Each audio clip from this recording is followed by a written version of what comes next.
Has MacGyver inspired you to be kind and creative? Has Jack O'Neill inspired you to be a leader and be sarcastic? Well then please check out the MacGyver podcast, where we celebrate Richard Dean Anderson and all of his iconic characters. We have life stories, episode reviews, and great conversations with actors and the people behind the scenes. We also have merchandise, blogs, art, and so much more, all through the Forever Adventure Network. Join us today, and remember, stay creative, everyone. The Forever Adventure Network. Welcome to the adventure.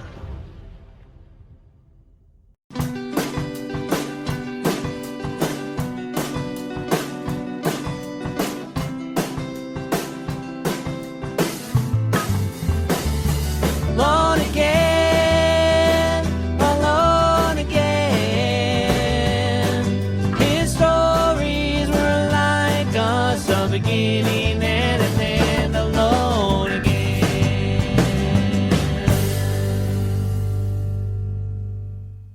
Hi, everybody. Welcome to the latest episode of the Never Gets Old podcast. I'm your host, Mac Jackson, and I'm joined by the wonderful Scott Tipton for part two of our Summer Palooza movie. I would say summer catch-up-a-palooza. There you go. Summer Catch-Up-a-Palooza. I now want a hot dog. Yeah. All right. So, The last time we were talking about FF, and I just have one more anecdote that Love it. because San Diego Comic-Con this year was the weekend FF came out. okay. So I didn't get to see it then because I was just too booked up. Right. But I was upstairs under the sails, just sitting down, taking a break, and I see a guy in a really good Johnny Storm uniform for the new movie. He's got the wrist communicator, Wow. holding words, and he's got a big bag, and he opens up the bag, and he's got a full size Herbie the Robot. Holy crap. What is that? And where did you get it? Right. AMC Theaters had a booth on the floor where they were selling their popcorn buckets. Is that what that? Because I saw you got one. Yes, that's the popcorn bucket.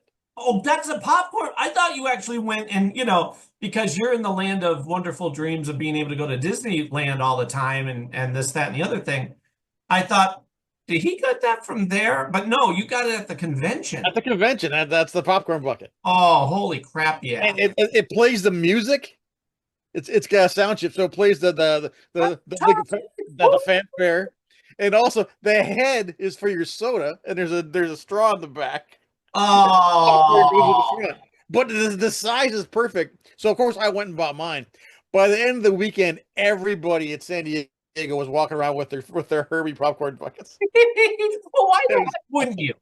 I mean, I Yeah. saw the Galactus head at our theater, and I thought, if I was that big into Galactus or even Fantastic Four, I would have to own that. Well, see, I mean, I had just opened up finally after years my HasLab Galactus. Yes, you did. I remember when you bought that. Yeah. So I'm like, if I didn't have that HasLab Galactus, I would have bought that popcorn bucket. Right. But I've got a gigantic Galactus head over here staring at me all the time anyway. So but the Herbie, I had to have the Herbie. You know what I wanted to get? I wanted to get the Indiana Jones hat for the popcorn. Yeah. Unfortunately, I was running around to every theater asking everybody in the neighborhood, if you see that, buy it for me, get it for me, and I will, but they didn't have it at our local theater, and I was so ticked. They now have like a counter of, because they don't lose stuff. They're like, some of these things didn't sell. Here's the one from the previous cap of the Hulk fist or whatever the heck it was. And I walk over and I'm like, please, did you get Indiana Jones? No, we didn't get that at this location. I'm like, oh. Oh. So Herbie wasn't an option, but I was like that. I missed the Blue Beetle's bug popcorn bucket because that one was a Regal and I don't have a Regal. So Oh, I yeah. had to track it down on eBay. Okay, but you got one. I got one, but then only 6 months later, McFarlane comes out with this one, which is much cooler. So I didn't even need it anyway. I know. And I know. I'm telling you, I love that as much as I it's past the age of those superpowered figures for me now that they have the bigger ones that bend Yeah. and everything. Boy, there's part of me that wants to go get all of the vehicles and all the extra guys just because I'm a completist. Yeah. So I'm like, wait a minute, you now have a bug? You have the Yeah, bug? I mean, just the fact that that happened once, it's never going to happen in a larger scale Right, right, right. unless you do what I do and go hire somebody to make it for you. Yes, yes. Um, what was I going to tell you? So yeah, that I did see whenever a new movie comes out, okay, superhero, I think of you because I'm like, all right, how soon has he seen it, and how soon can we talk about it? Because I want to talk about it with you because you get it and you're passionate about it. So here I am looking at you post, I'm reading the Thing collection, and I'm like, but you didn't go see the movie yet. I'm like, I love that you're reading the Thing, but how close is he to when he's able to do that?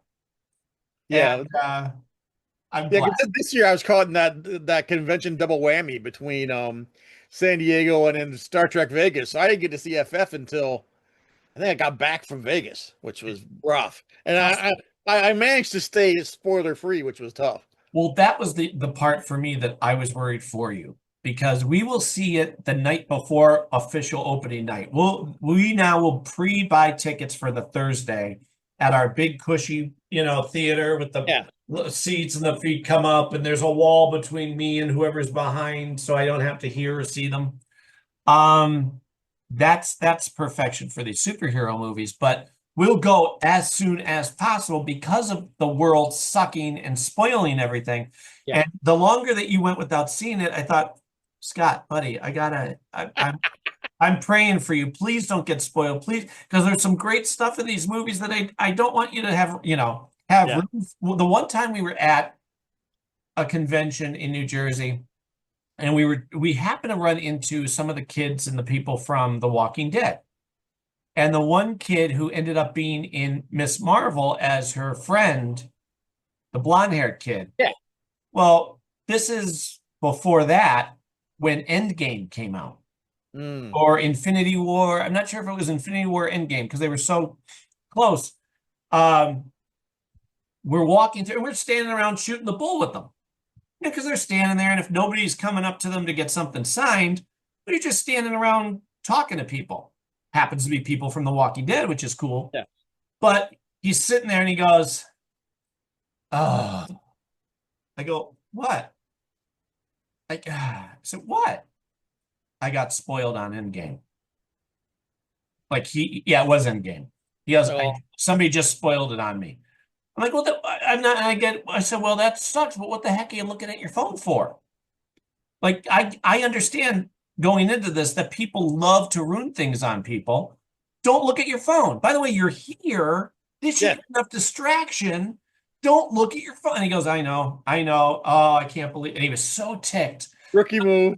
And so then to see him in Miss Marvel, I'm like, hey, that's the kid. Good. I hope this is kind of making up for that. Yeah. All right. So we talked about Fantastic Four and we loved it. Let's get into I got the big one.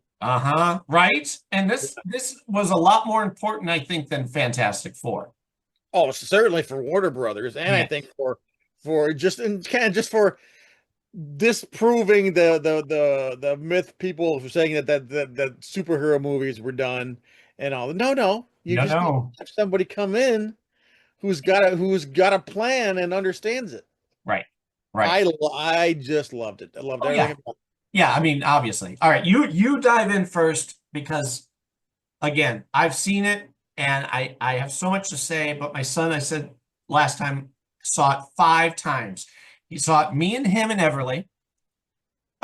Cindy couldn't go, she had to go on a trip. So then when she got back, he and her went to go see it.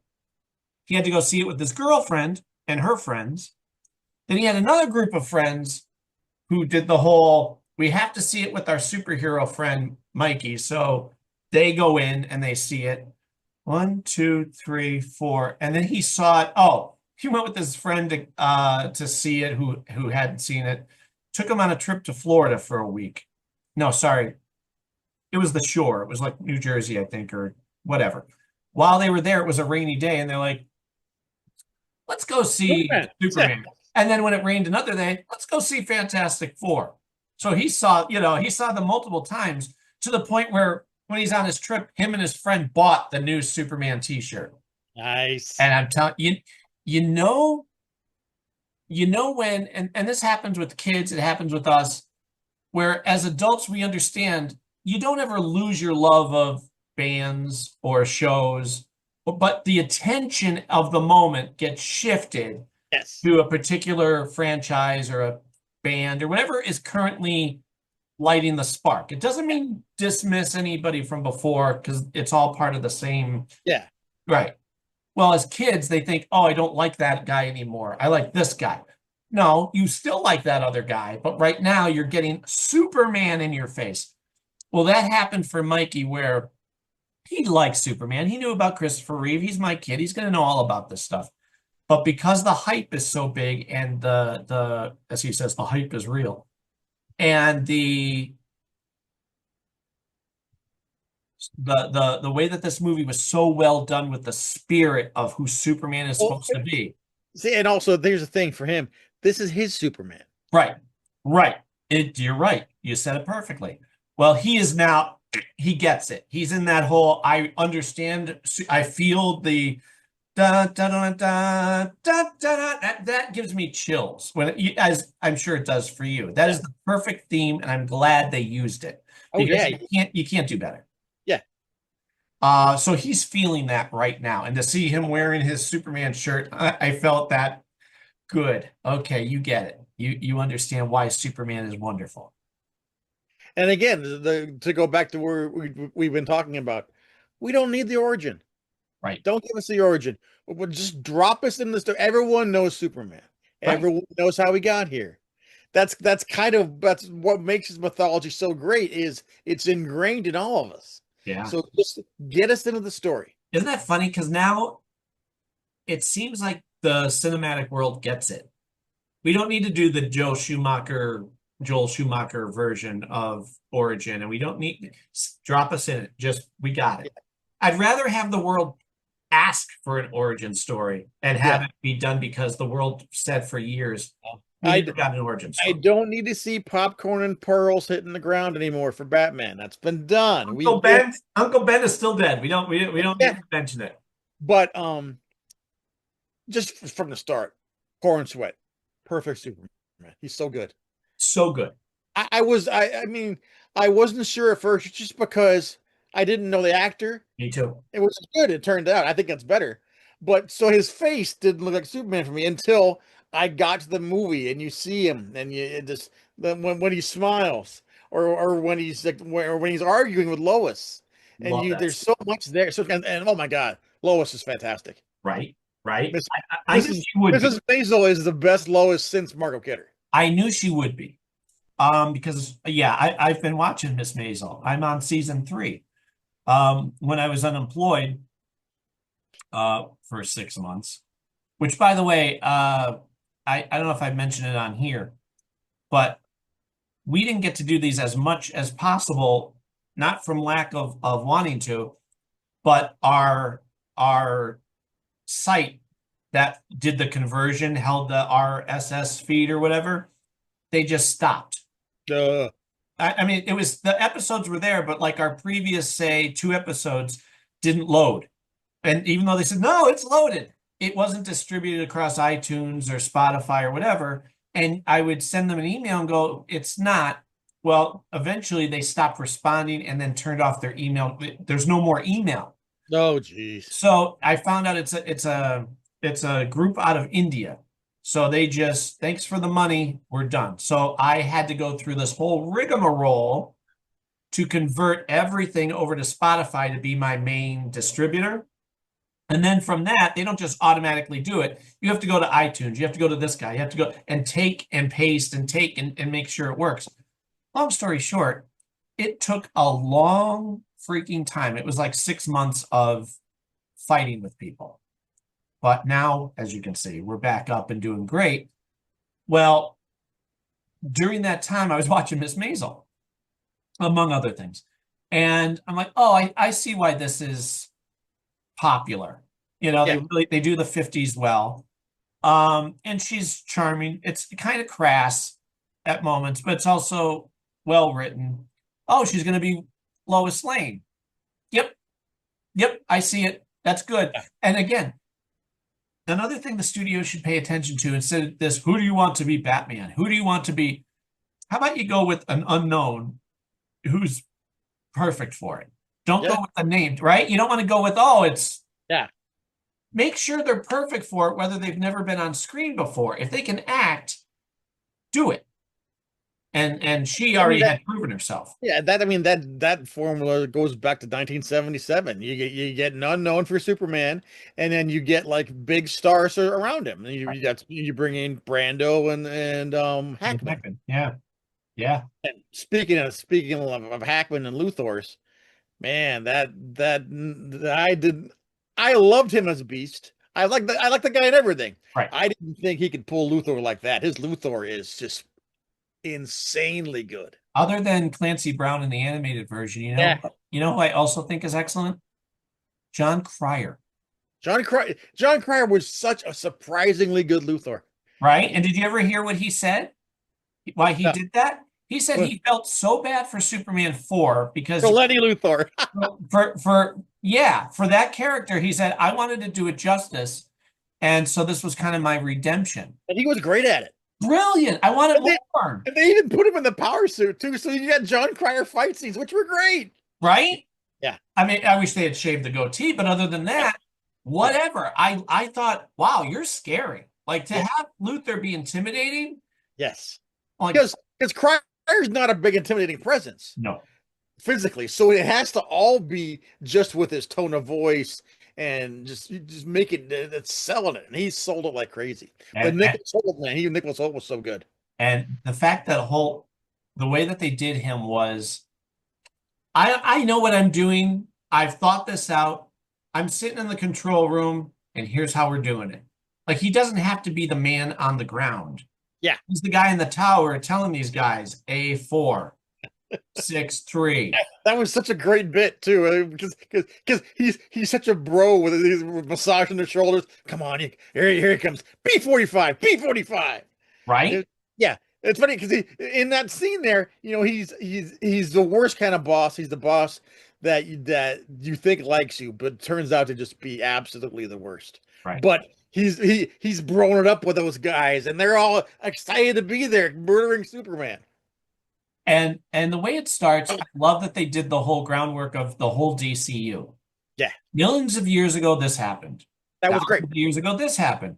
And here we are today. And they get to the scene that had been shown way too much, I think, for promotion of him laying there going, yeah. Okay, because that was used, you can't have us sitting here waiting for it. Because that movie, right? Because you're going, check. All right, when's the next one showing up? Check. And it takes me out of the movie. So do it right up front. Yeah. Right? And then they gave Crypto. Can you believe he almost wasn't going to have Crypto in the movie? I can't. It's so much a part of what makes the whole movie work is that. Yeah. Yeah. And it doesn't, because a lot of times if I heard that, I would have thought, oh, yeah, you could see where they wedged him in to be cute or whatever. No, he's crucial to this whole movie. Yeah.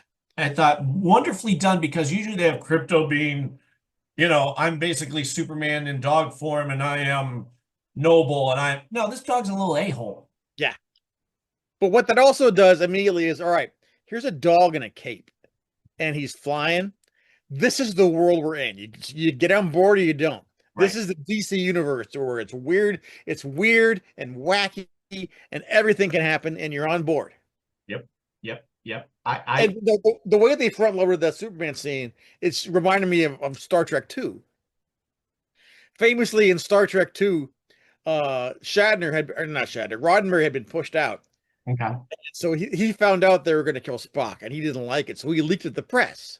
So that's how the world knew that Spock was going to die in Star Trek 2. Oh. That's why they did the Kobayashi Maru scene. Because they kill Spock in that scene in the first 5 minutes. And then it was like, oh, it's only a simulation. So the audience forgot about it. So then when they did kill him at the end, it was a shock again. That's great. That is so freaking smart. That's Nicholas Meyer. Good for him. That was He's a so that brilliant. guy's a genius. Yeah. And But very similarly, because you're right, they did show that scene way too much to get people into the movie. So now get it out of the way fast. right, right. And there have been some, I'm gonna guess, well, we'll say Marvel and DC movies where whoever was doing the promotion showed too much. And I remember doing that checklist, which is not a choice. It is taken out of my hands where you're just going, I can't get into this because I'm waiting for those scenes. Now Yeah. they do stuff where it's so fast and you don't quite know. So that when the movie's over, Mikey of all people will turn to me and go, they didn't do the scene from the trailer that they showed, or it's a different take, or Yeah. because he's really into that too. And I go, oh, no, I didn't. And I'm thrilled. I love not knowing. I want to go in, just like we said with Fantastic Four. I want to go in, just enjoy what they're giving me for itself, not connected to anything. And then if it does tie into something later on, great. But I don't Yeah. want to go, all right, this is just a prequel to what I care about later. Yeah. And this, when they had the robots take them, Yeah. right? That was great. And they show him, play his comfort. And Yeah. they show the parents talking in Kryptonian. Nice surprise by who you had as the Kryptonian parents too, Yeah. right? Oh, yeah. I That was don't know great. her so much, but him Yeah, obviously. Bradley Cooper. Come on. Come on. Yeah. And I love that they use Alan Tudyk, Yeah. right? And You know what? That Alan Tudyk and then the other robots were more guardians. I think Mantis was in there. I think I forget who the other one was, but there were at least two guardians in that scene too. that's how you do it. Because Yeah. if they had shown their faces, I think the skeptical audience would have went, "Oh, here we go. He's just shoving his friends in again. Here we go." Like he didn't need to be that character, but he's got to put him in there. Well, in this case, it's a robot. That's great. Yeah. I love loyalty, but I also don't want it to come at the sacrifice for a good movie. Yeah. What struck me about it, especially just because there's been such a drought of people who understand Superman in the movies in the last few years, is that in the last two Superman movies, they murder scores of people. In this movie, one person dies, and it's so much more powerful than all that mass murder in the other ones. Yep. When Luthor murders Superman's friend, Yep. it's absolutely devastating. Mhm. And they give it the time for him to feel it. Yeah. I know. And then they pay it off at the end where Kent writes a story calling that guy Metropolis's hero to make sure that he's not forgotten. Mhm. And it makes so much. It's And- everything about it. Everything about it. Like I love. Okay, now again, here's the thing, and we'll talk about this too. Have you watched Peacemaker season 2? Yeah, a couple of them. Not Me not too. fully. Me too. I'm 2 episodes in. It is so crass, vulgar, over the top. And I'm not even talking about language. I'm talking. You know what I'm talking about? Yeah. Yeah. I want to shake him and go, stop it. This is not that place for that. This is still a superhero thing. He can be a dirtbag, but we don't need the what raunchy. You can have him be crass. You can have some cursing, whatever. I'm realistic. But this is so over the top. It feels like a sequel to Porky's, but even worse. Like you're missing the point. You didn't have to hit so hard by doing this.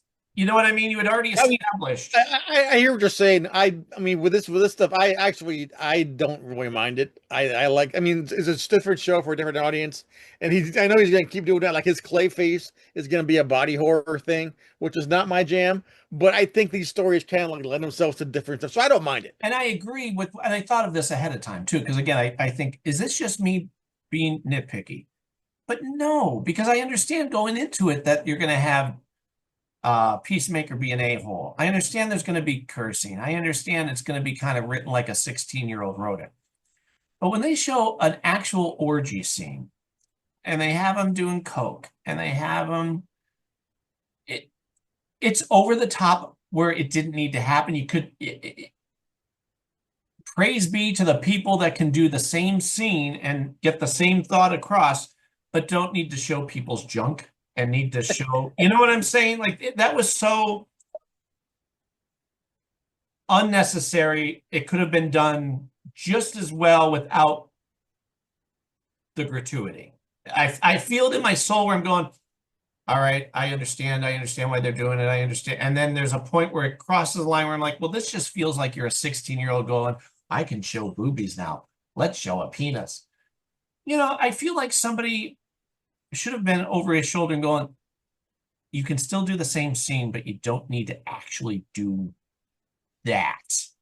Let's tone it back because it overshadows, and it's supposed to be about Peacemaker hitting his darkest moment. And that's the purpose for it, and I also didn't mind it. But I mean, I can see your point. Yeah, I mean, it yanks me out of it too much. And again, knowing going into it, he's going to be foul.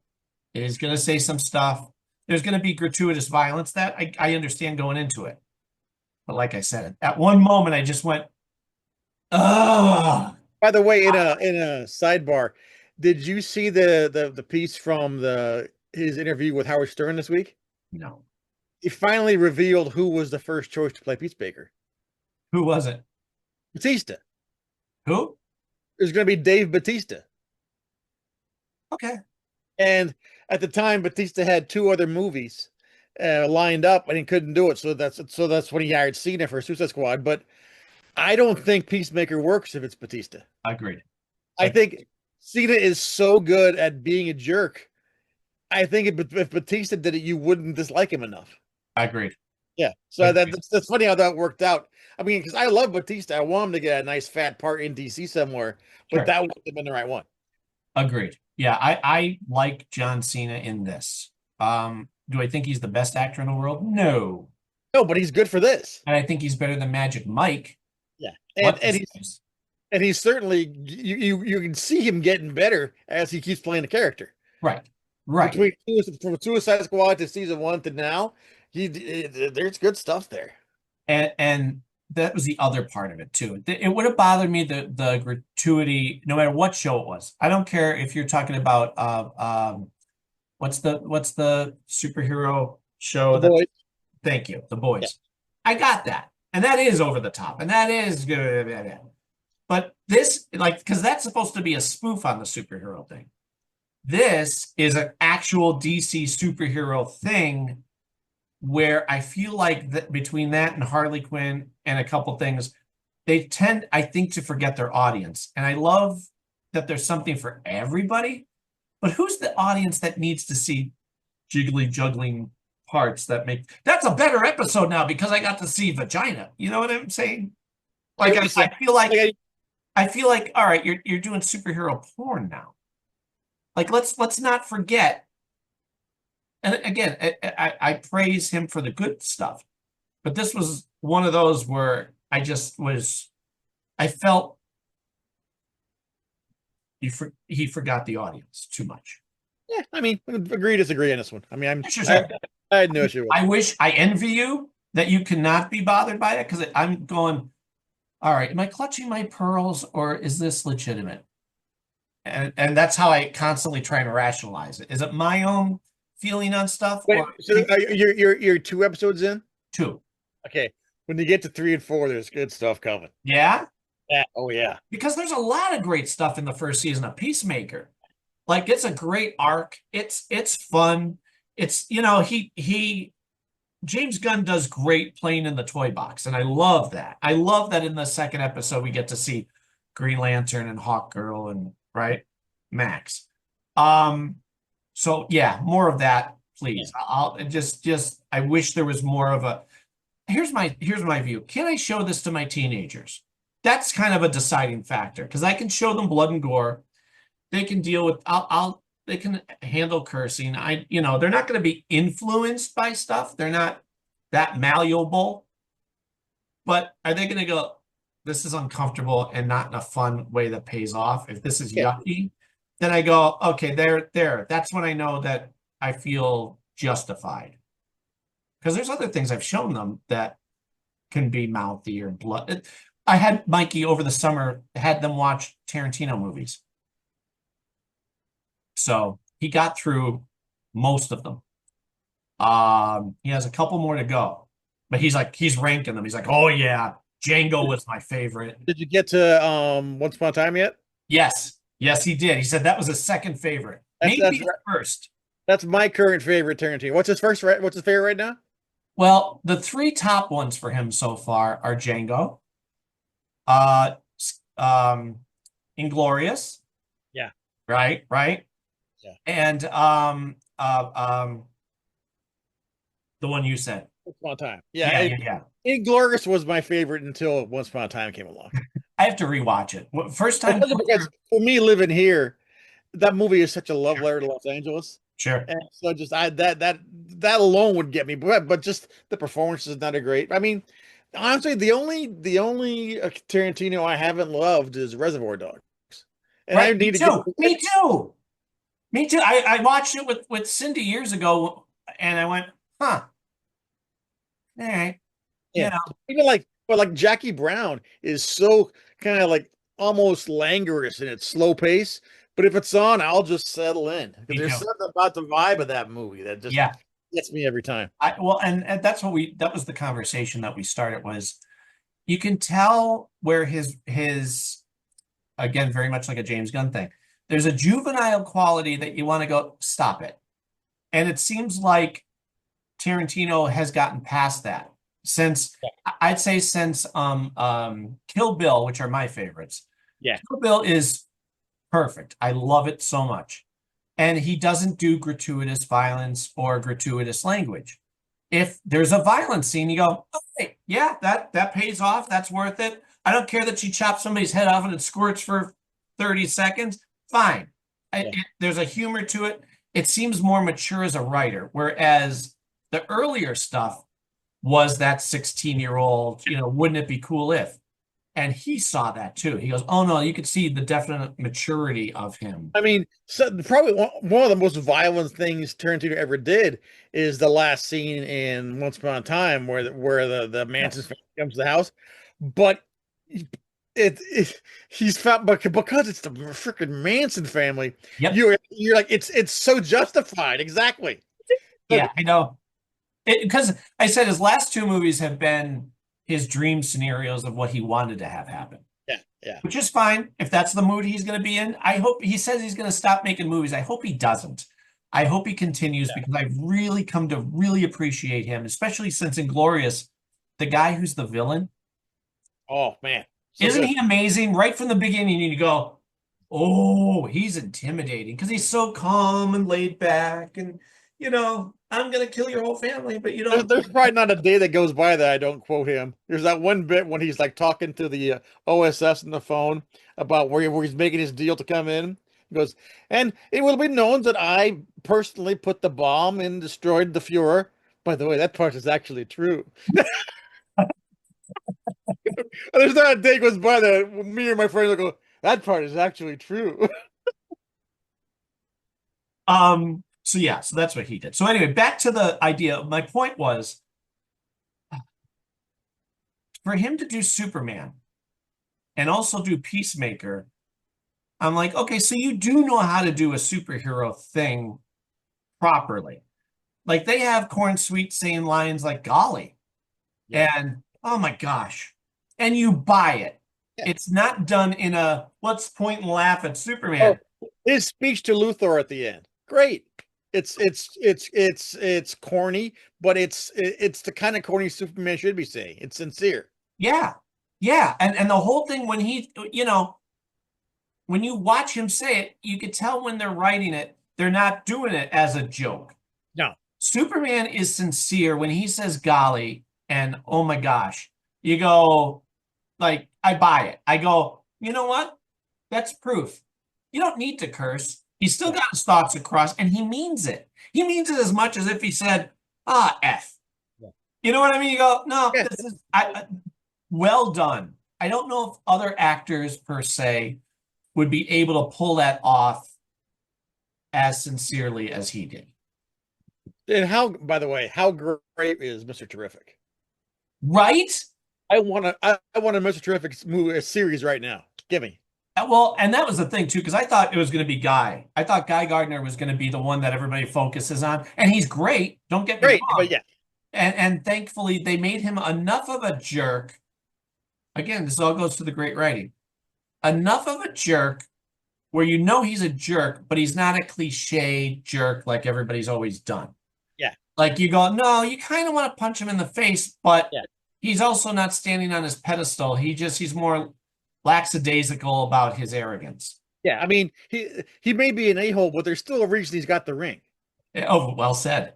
Yeah. But yeah, But- Mr. Terrific, I thought was going to be. Go ahead. Sorry. That moment whenever they're up at Luthor's ship, and he pushes that guy out of the chair, goes, "You know, I can help. I don't need your help. I'm goddamn Mr. Terrific." Perfect. Make him robotic enough that I'm like, okay, there's your difference. Because I love the idea of Mr. Terrific, but a lot of times they make him like a Reed Richards boring. Too cerebral. I'm the guy who's here to be at the keyboard, and that's all you're going to get. In this case, you saw that with him trying to interact with people and not understanding them, because he's got that type of what I can't think of what it is. The type of mental block, I guess you'd say, where he's like, "Why are you upset? Why do you feel this way?" No, it's not the here. Here he has almost such a fierce knowledge that he's right that he doesn't care who knows it. It's very Sherlock. Yeah, but like there's that bit where she says, "You put nanites in your friends?" No, I put nanites in everybody. That was Batman-ish. I'm like, okay, Yeah. Batman would have done that, which is why Batman likes him. Yeah. You know.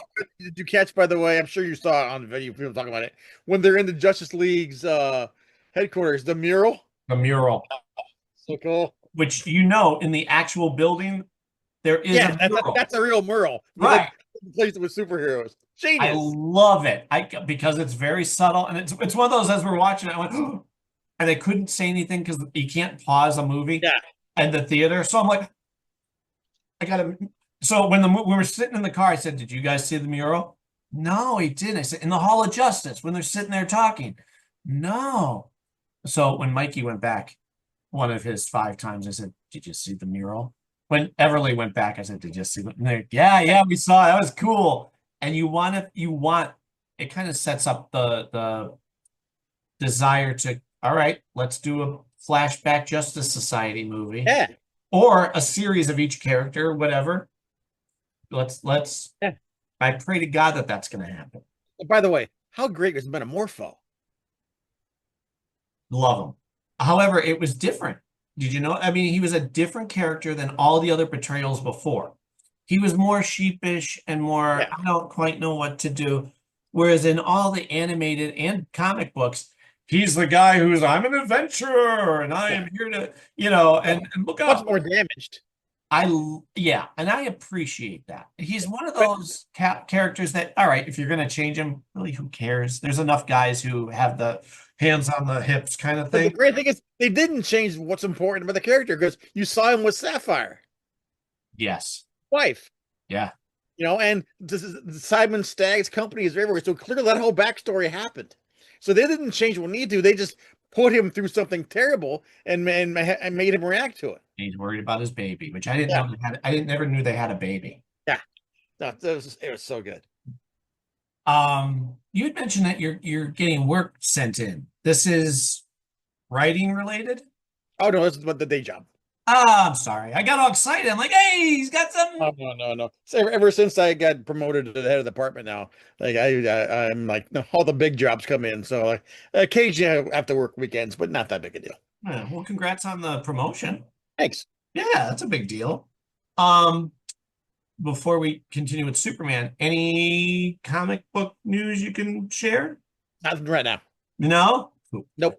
I get excited anytime I think, well, maybe by now I can share. I told you about recording for the album. It's now giving me an excuse to write new songs. Because I technically had 9 songs ready to go, but because now my logic was, why would I dive into writing new songs if I can't record them? I can play them live, But at the end, when somebody comes up and goes, "That's a great song. Where can I buy it?" And I go, "Nowhere." Then, I'd rather Yeah. save it. Well, now that we're recording, I'm like, you know what?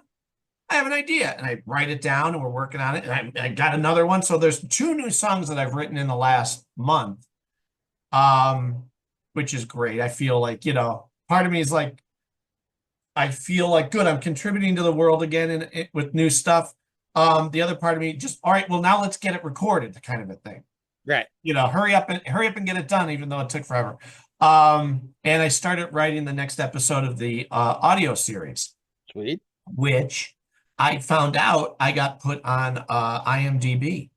Nice. I know, right?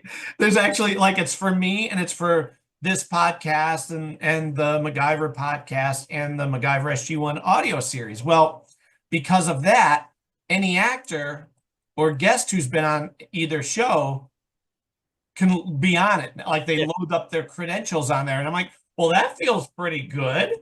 I feel legitimate now. Nice. Yeah, so kind of cool. I couldn't wait to tell you. Back to Superman. Yeah. If I had a criticism, and again, just like Fantastic Four, love it, no criticisms. But if we're going to nitpick just for the sake of between you and I, one, I would have liked him to sit with.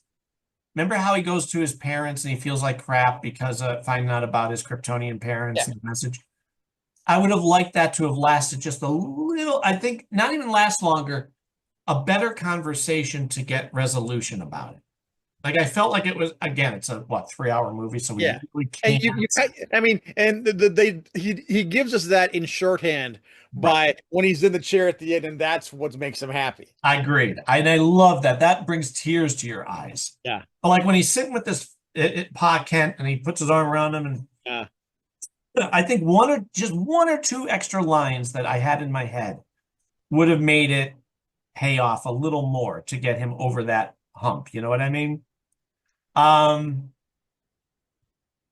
trying to think if there is another criticism. I feel like there was. Oh, only that, and I guess it's an abundance of wealth here. So much happened so fast, just maybe a little slower pacing with certain scenes. It's a tough because it's this whole new world and you want to see all of it. Mm-hmm. But then we did get a nice long scene with the Clark and Lois argument. Okay, thank you for bringing that up. One of my favorite scenes was that. Like to have him go, I'm trying to save people. Like, there it is.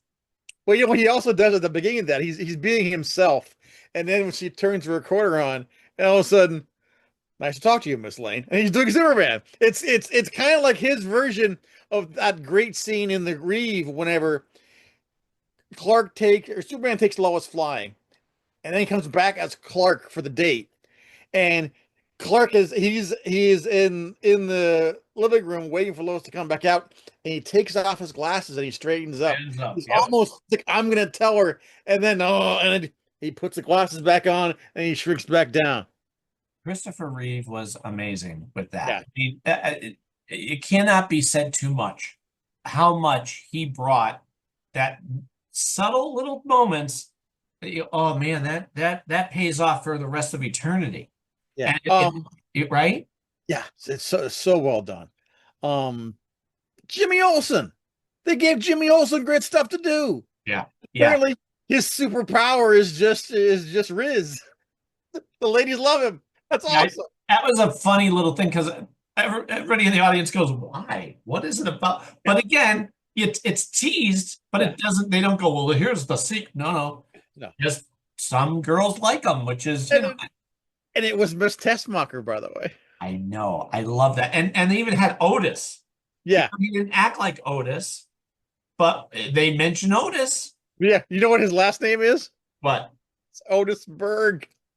Is it really in that movie? Yes. In the credits, it's Otis Berg. That's cute. That's a nice payoff. Otis Berg? Oh, Otis Berg. It's a little tiny place. Yeah. The bottom, everything about it was great. right? And we got I'm glad they're fast tracking a sequel too. Do crank them out what now. about that? Do them now while the I- moviegoers want it, while the actors are all still young and looking good. Do it, do it, do it. Well, and that was the thing too, because they said, well, in the beginning, he's like, yeah, I'm writing a movie, and Superman will be in it, but it's not a Superman sequel. Remember that? He was saying that for the first couple weeks. Now, this past week, it's all right, it is a sequel, and it's a lot of Superman, and it's Lex Luthor, and he's going to be in the battle suit. And, like, Yeah. good. And you're right. You put it best. Why would you not do it while the iron's hot? People are craving it. And Mikey and I keep saying it. That's how you do a sequel. A sequel should be every 2 years until the audience says take a break. Crank them out every 2 years. And he's right at it. It's crazy that movie's going to be out before the second Pattinson Batman movie is. That's nuts. Yeah. That's nuts. And that shouldn't be. No. But what, I mean, there's no excuse for that. There's no excuse. Yeah. Yeah, I loved everything about it. I love the fact that they also paid off that first picture that was released with Superman putting on his boots while there's chaos happening. Yeah. Everybody gave it such a hard time. Like, it doesn't seem like Superman's in a hurry if he's just sitting in a chair and there's chaos outside. Yeah. But I love that. No, it's okay. I have a couple minutes. The Justice Gang has it. You see a giant bat hitting the thing, you know. So good. I love it so much. It was so, and you needed to have Mr. Terrific there to be basically the leader of what they have so far, because he is the technical guy, and they made the T-spheres pay off. Yeah. Wasn't that a great montage? That was a great fight scene. That was like that Guardians scene. Yeah. Where you go, here you go. Here's why you should care about this character. Here's why his gadgets don't look stupid. Yeah. That as a comic book guy, you know, when they reinvented Mr. Terrific and had it be him, Michael Holt. Yeah. I was like, okay. And then you read it, and I think it was Jeff Johns, and I loved his JSA. Yeah. And they explain what the T-spheres do. Yeah. And as I'm watching the movie, I'm going, I get it. I know he's cool, but does the audience? There's the scene. There's the scene. They needed to do that. You needed to do that. He needed his Batman moment. Right. Why he's the best guy in the room. Yeah.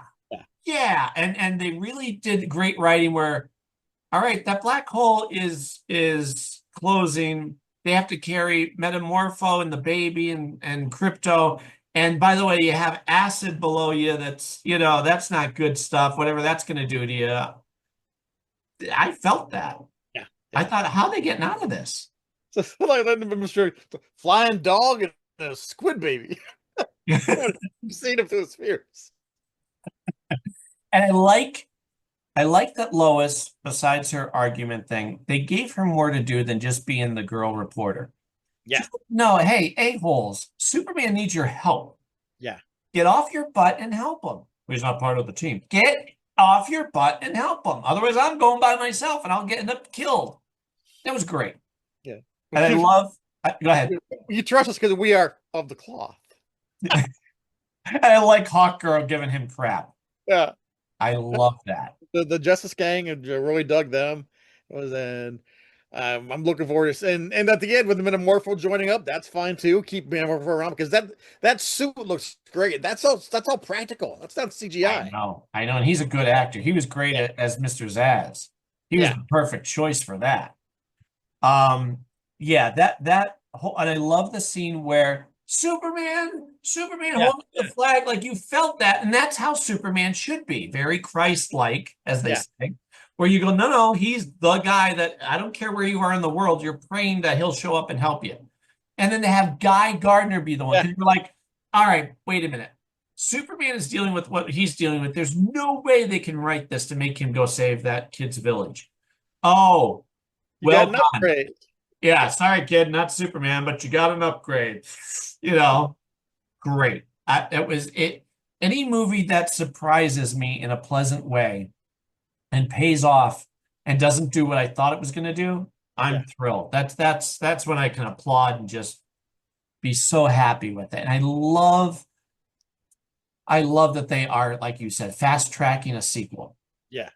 You know, like I worry about Supergirl only because I'm worried that he's going to peacemaker her up. That she comes in and is, harsh, which is great because it makes her not a carbon copy of Superman. Yeah. Let her be the obnoxious teenager. Love it. But all right. Hopefully her story is about her maturing. Yeah, well, and the comics that movie were based on, they're really good. I have to read it. You're Yeah, talking they're about the Tom girl. King. Woman Yeah, of- yeah, yeah. I have it. I just haven't read it yet. It's on my short So list. I mean, with that source material, I think it's gonna be pretty good. And plus, we're gonna get to see Momoa Lobo. Yes. What about him? I love that he said in an interview. He goes, "Yeah, when they called me in for the interview, I thought it was Lobo. Why wouldn't it be Lobo?" And then they'd say Aquaman. I'm like, what? No, he's born to play Lobo, so that's Without gonna a be doubt. Without it, I can't wait. So good. Oh, speaking of comics, so I'm trying to sell old issues, put them on eBay and everything. But there's some issues of stuff that I decided to hang on to either because it's sentimental or it might have been a first issue or whatever. So I wanted to show you a couple that I'm hanging on to out of a box of stuff because everything else I can get digital. I figured you'd appreciate this, Oh, very nice. right? Do you remember this villain? Yeah, Imperious Rex? Imperiax. Imperiax. Is that how you say it? I'm just remembering. Imperious Rex is what Namor yells. Right. That's why I messed it up. Yeah, and it reminded me, it's a shame that they don't go back to certain villains again. Yeah. I got it. He's just a big world smasher, blah, blah, blah, blah, blah. But so what? When you need a world smasher, don't create a new one. Let's go back and use some of because he was very much like a lot of the other villains that, say, Bendis created during his short run. They're good. They're good villains that they feel like they're, kind of, when this guy shows up like Bane is supposed to, or the Joker, Yeah. this is not your every week villain. And he was one of those that I thought, yeah, why don't we see It him? has been long enough now that he's to come when bringing him back is going to feel fresh. Right. Yeah. And also connect you to go, oh yeah, this guy was from the past. Yeah. And I love the secret files and origins books that they used to do. Those are great. Yeah. Right? Because they were self-contained, yet they added something to the story the overarching thing. Freshman, do you remember Freshman? I don't remember Freshman. No. Freshman was Seth Green. Okay. All right. Yeah, Seth Green, co-created by Seth Green. It says it right there. And the character kind of looks like him. Yeah. That was one of those edgy books that before Ultimate Marvel and all of that, where it felt like it was a new spin, a more realistic spin on superheroes. The Hunger was a miniseries. Yeah, I don't remember No Hunger either. Yeah, it was one of those that I enjoyed, so I'm hanging on to issue number 1. Who's the artist? I recognize the artist. Chris DeBari? Doesn't not ring any bells. No, but it looks like he drew like Batman at one point, I'm guessing. This, Oh yeah. right? This, I think, was during the time when he was, it's the Bendis era. So you have Aunt May giving Wolverine crap. Yes. Yeah. When they were all living in the tower. I like that period. I miss that. I know. I love it so much. And they got rid of it. And it was such a great, fresh take. It's one of those issues that the cover and what was inside, I thought, I'm going to hang on to. Yeah. Go ahead. Here's what I've been reading. I've been on a massive tear on DC's new DC Finance collections. Sure. This is their take on the epic collections that Marvel do. Sure. So they're big chunks of DC stuff that have not been reprinted very often, a lot of times. Full color, really good reproduction. Ooh, nice. Like this one here. This is all the Batman stuff just before and during Crisis. Okay. It's whenever Jason Todd had just become Robin, but it was the pre-Crisis version of Jason Todd. Oh, with the different suit. Well, yeah, when he was tanager for a while, but he wasn't a jerk. He was a good kid. Right. Right. And there was the whole story with Nocturna, the vampire, who was his adoptive mother. I And did read that. lots of good stuff is in Really? here. And also at the same time, over at Detective, they were doing great Batman and Robin stories. with Jason Todd, with art by Alan Davis. Oh yeah. Yeah, And I know which I have them digitally now because yeah, I'm and like, around I the time have to get that stuff. when Batman was dating Catwoman. Yes. Catwoman was in the purple dress with the green. Yes. And the Joker turns her back. Yes. Oh yeah. But the other good thing is what they do with these is whatever is being published at the time, if it's significant, even if it's not in this particular run, they throw it in there. So in this, you also have the Secret Origins issue of the Golden Age Batman by Marshall Rogers. Beautiful Marshall Rogers art. And it's got like the 400 issue anniversary with the jam with the art for everybody from Bill Sienkiewicz to Arthur Adams, George Perez. So they stick in lots of extras. The other Batman, for example, also has Batman Year One, but it also has Son of the Demon, which was a graphic novel. Okay. But in the timeline, it fits in there, so that's when they put it in. I love that. So I've been doing lots of those, and the other one I just got is DC Horror. Oh, okay. My two kind of blind spots for DC Comics of the 70s and 60s is the horror stuff and the war stuff. Sure. There's a war one coming in about a month, but this one here is all stuff from House of Mystery, House of Secrets, Witching Hour, Phantom Stranger, all the Cain and Abel stories. Some of the first Swamp Things are in here. So the DC Finance program has been great. I will get those digitally at some point because I have been collecting, like they were doing those collections of, this writer's Batman, Yeah. this artist's Batman. So I'm like, yep. And when they have a big sale, I just scoop them all up. What else am I reading? Oh, Justice League Unlimited, the Wade series. Isn't that amazing? So good. I waited until the last story arc finished because I want to read it all in one clip because it jumps between World's Finest and Justice League. Well, instead of like waiting and forgetting where I'm at and forgetting where the story is, I knew how great it was going to be. So I thought I'll wait. As soon as I finish the issue of Absolute Batman that I'm reading right now, the most recent one, which by the way is amazing, surprisingly still great. They're doing the Bane story, but it's different. Anyway, that's my next thing. I got to dive back in because I love the art. I love Dan Mora's art, and I of course love Wade. So I'm so pumped. And also you get different versions of different heroes meeting those like that's that's my heart's desire. This is the other one I was waiting to show you, the Amazing Spider-Man. That's the JMS run. Yeah. Yes. I miss that so much. I miss Ramita's artwork being so good. He seems to have lost it since when he went to DC. It kind of got hacky and just lazy. But this stuff, like his Spider-Man, was always just his Spider-Man, Punisher, and Daredevil were always amazing. This is Ezekiel. Yeah. Right. So I figured I'll hang on to this one. Yeah. I didn't hang on to the other ones because I could always get them digitally, but I thought, I don't know, there's something about it personally. I'm not ready to let go of it. This is interesting. Have you seen this? No. This is the collection. The idea is, imagine if AIM put all the stuff they've stolen from their superhero battles up for auction. So this is the program book for the auction. Oh, wow.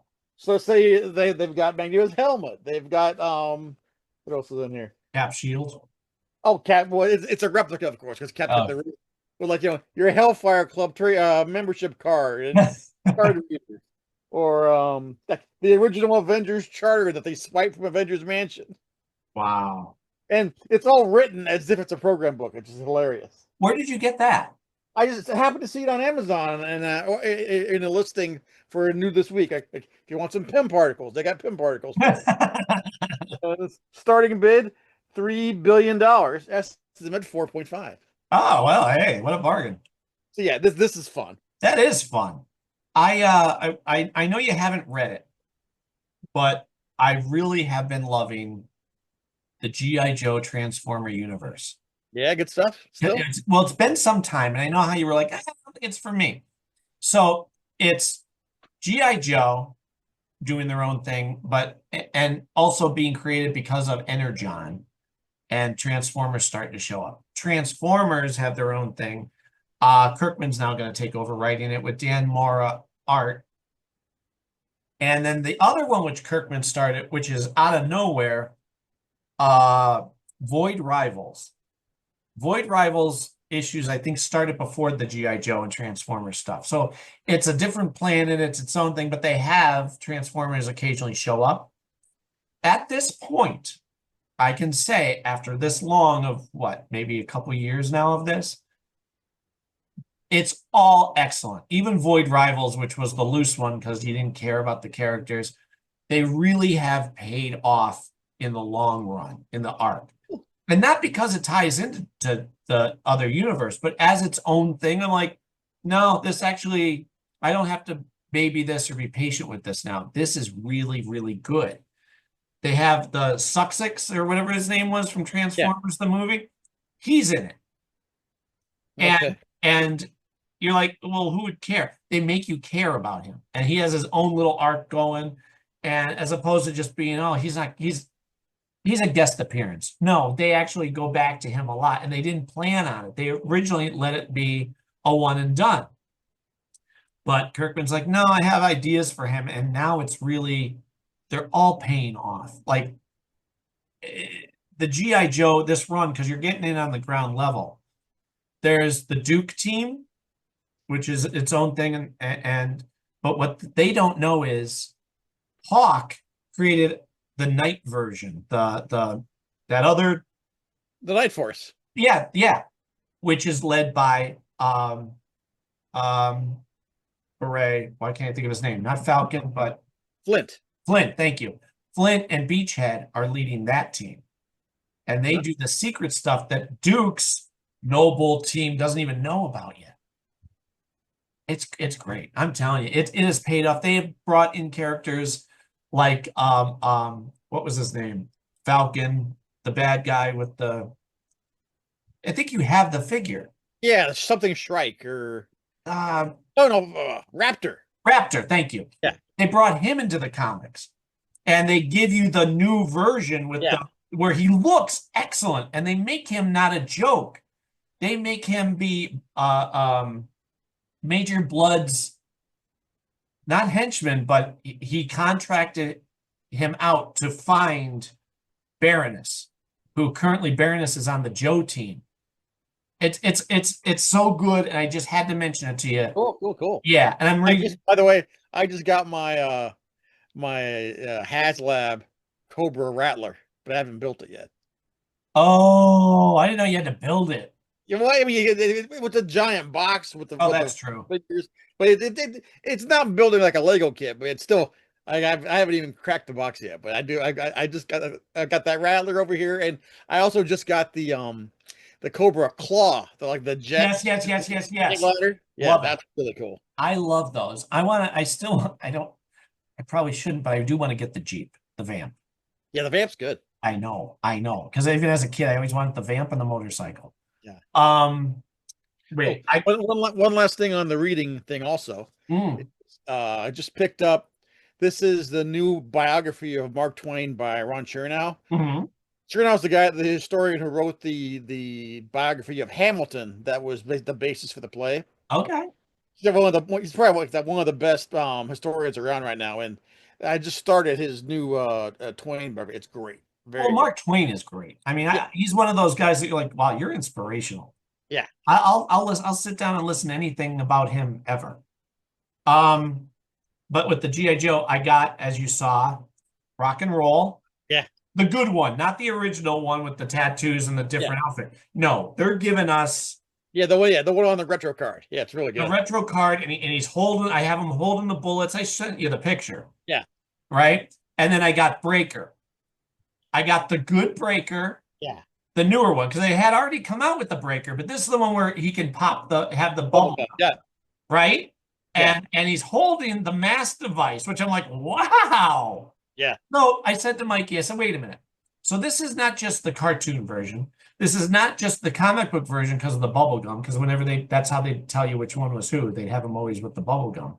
Yeah. But it's also the cartoon because he's got the mass device. Yeah. Or at least part of it. I can't wait to see who gets the other two parts. Well, I've got one that does. It's the 2-pack with radioactive snake eyes fighting the bear.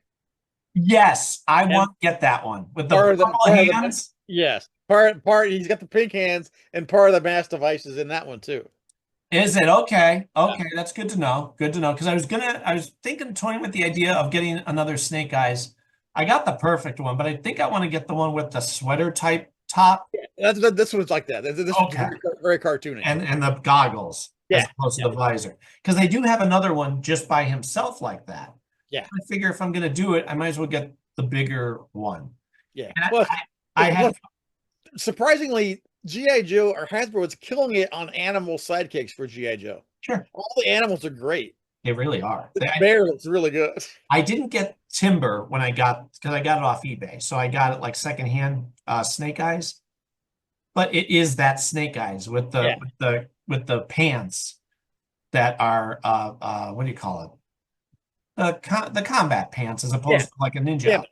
Yeah. And it's perfect. But I didn't get the Timber yet. I guess I could if I really I wanted. just got the Cobra Commander in the battle armor. Yes. Yeah, and he comes with an iguana, which I didn't know he had a pet iguana, but okay, No, fine. whatever.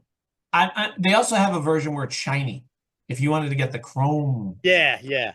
I still have to. I'm trying to not get the bad guys, but if I were, I'd be getting Cobra Commander with the metal and Yeah. the hood, with the original helmet or the hood.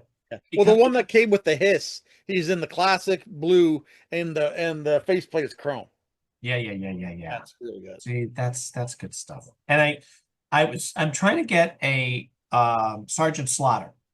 So I found on eBay the Marauders version where he has the backpack and the barbells and the different hands so he could point. No, well, I did this last month and it never came. And I sent to the guy, hey, what's the deal?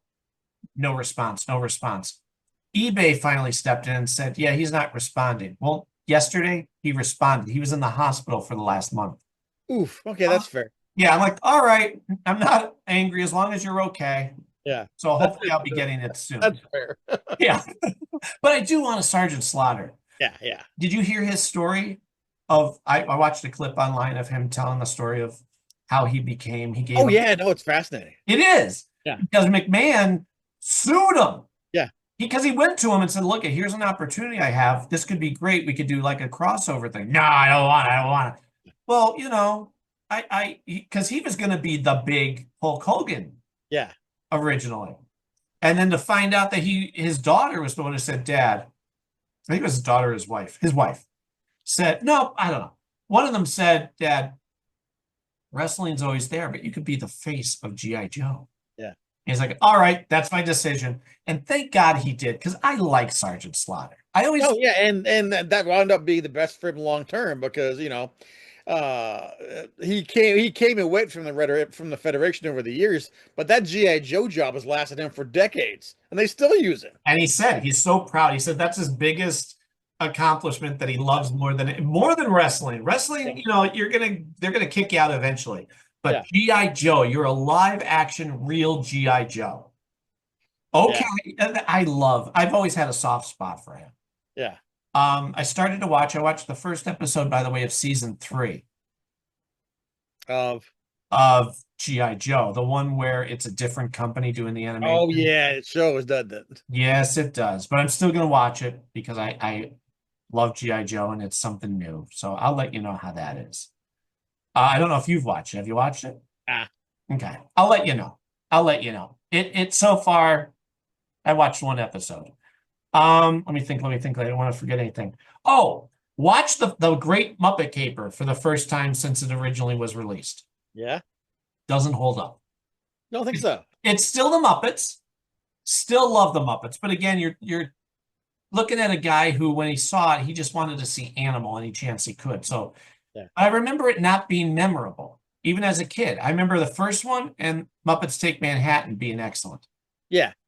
This one was kind of dark, aesthetically, and just like I didn't. Well, when you take the Muppets cast and you put them in new roles, I think that's why they made the shift to then doing like Treasure Island or Muppets in Space or Christmas Carol, because I think when you have Kermit playing another part, Yes. it has to be something kind of simple and basic that let Kermit kind of inhabit it. And I think for Great Muppet Caper, it was an original story, and so you don't know these new characters that Kermit's inhabiting. And so I remember now when I watched it as a kid, I never connected to it because well, is this Kermit or is this the guy Kermit's playing? Right. Right. Right. Very good. That's very well said. And Well, also, there's a if you lot make of if you make him Bob Cratchit, I understand that, so that works. right, right. And you're right. And also, it was a lot of self-awareness of, hey, we're doing a movie, so we're going to call it that we're doing a movie. And Yeah. you do that once. That's allowed. But they did it 3 or 4 times throughout the movie. And I thought, also, after the success of the first one, you could tell they're like, well, we can do more tricks. So let's write around doing these tricks, like the bicycle ride in the park. Mhm. And a lot of montages of her swimming, or it was a lot of waiting in between the story. Like, just give me the story. I don't need to pause and do a tap dance thing where it reminded me of the beginning of Temple of Doom, Yeah. right? Where I'm Yeah. like, oh, okay, so I've seen this. Whereas Muppet Christmas Carol, there's no winking to the audience. We're doing the love Christmas Carol. I was talking about that because he treated the Muppets like actors. Yeah. So he does it straight. He doesn't do the winking. You're right. Michael Caine, it's amazing. So yeah, I watched it again. I thought of you. I'm like, I gotta mention that. That was not as great as the other two that buffer it, because they're a trilogy basically, because then we had years of nothing. Yeah. And apparently Seth Rogen is it Rogen? Yeah, apparently, and I don't trust his sense of humor with this stuff. I don't trust it, but he did do Invincible. So as long as he's not in it, if he's making it happen, I'll give it a chance. Yeah. If he's going to star himself in it, Like if it was the guy who did the Muppets Return movie, I forget his name. The guy from How I Met Your Mother. Sure. Oh, that's who I thought it was. No, it's It's Seth Rogen, who I hate. Yeah. yeah. See, Seth Rogen's he's the He's a other hack. guy. Yeah. He's horrible. Yeah. So we'll see, but at least something's happening Muppet wise. Yeah, I'm cool with that. I mean, just give us some Muppets. Right. Also, let me think. I have a list. Do you ever see the movie Yesterday? Well, the Beatles. Yep. I've never seen it. I've seen some clips. It looks fun. It looks good. It is. It's a fun movie. I watched it, liked it, and had the kids and then Cindy watch it. So I wanted to throw that at you in case you were curious. Thumbs up. Cool. We have a patio now. Oh no. That patio put out the back. Because the yard is pitched. It's on a hill. Other than sleigh riding or cutting the grass, what else am I going to do with it? So I thought, you know what? I'm going to dig it out myself with the kids' help, and I'm going to make it. I'm not doing that. No. I didn't even account for all the rock that we had to dig through. So long story short, we now have a patio. Cindy, it was too expensive for us to do cement or wood, so I thought I was going to do it myself. Cindy got a deal through her work where we just had to pay for the bare minimum. They didn't jack up the price. So we now have a nice patio that we're enjoying. And Mikey, I am teaching to drive. How's that going? Great. I mean, he's good. He's so cautious that he's not a kid. I'm like, oh God, oh, and I'm not yelling. If anything, I'm calming him down. He's like, I'm not ready for this. I'm not ready for this. And I have to say, you are, because I'm allowing you to do this. I had him drive around parking lots and stuff. Well, last week we went through the neighborhood. Not a busy street, but I wanted him to understand. Yeah, you gotta get out there. Right. So now I think we're going to sign him up for official, because he only has, I think, 6 months on a permit, I think is the thing. Do they still do that stuff through schools, or is it? No schools. I wish, but you could tell in today's world, people are lazy. They don't want to set it up. And two, the liability, I would think. Yeah, I remember driving those like simulator washing machines in high school. Yeah. Well, the permit test was really hard. You had to get only one wrong. So he kept doing the online trying to test himself. And when he went, he got 100. Nice. He was so into it. I'm like, good, because that's how you should be. And, I'm trying to teach him the 3-point turn. and all that. He does well. So now let's have you get it officially done before the weather turns bad here. Also one last thing. Des, David Tennant miniseries. It's like only 4 episodes based on a real life serial killer from England. Really? He's amazing. Where's the streaming at? I don't remember. I think I've watched it on the Fire Stick. All right, I'll look it up. But I'll tell you, he's amazing. He's so good. All right, I'll check I'm it out. like, this is worth telling Scott about because it's only 3 or 4 episodes. And Tennant's amazing and everything. So that's Right? Yeah. But this, we're watching, we're like, even though he's a serial killer, he's so laid back and, very, I killed him. Yeah. I don't know why. He's so charming in everything he does. Like you said, you just want to watch him and whatever. Am I forgetting anything in our last 2 minutes? I don't think so. I think we're solid. I think we're caught up. Good. I didn't know if you had a list because I made sure I had a list. I'm like, no, we have to talk about certain. Yeah, we made the big run. All right, and there's nothing to share with anybody in the meantime that they should look out for. Tell them about Just the blog. every week on Mondays and Wednesdays at 13thdimension.com. I'm still doing my hot picks for the week in comics and my retro picks for different weeks in comics of the like 20 years ago. What was out this day in history? So I'm doing those Mondays and Wednesdays, and then occasionally I'll still do a special feature over at 13th Dimension as well. And whenever I see those, I share them on the podcast page. So everybody, I don't know, do they subscribe or what? No, it's just a website. It's my Monday, Wednesday, like clockwork. Every Monday, Wednesday. Good. 13thdimension.com. What is it again? 13thdimension.com. Perfect. All right. Well, I love this. Excellent. All right. And I will bug you down the road when we know that we've watched some stuff. And if you think of anything, obviously, you're good about letting me know that it's time. Sounds like a plan.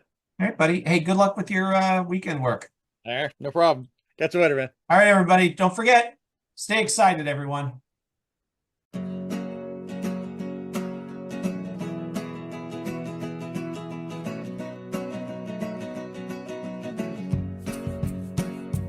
The Never Gets Old podcast is part of the Forever Adventure Network and made possible by your donations through Patreon.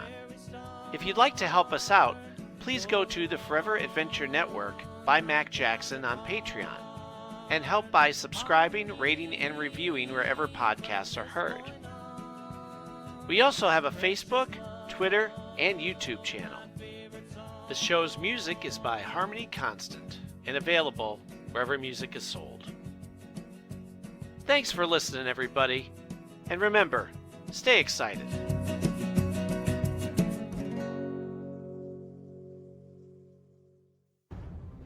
The Forever Adventure Network.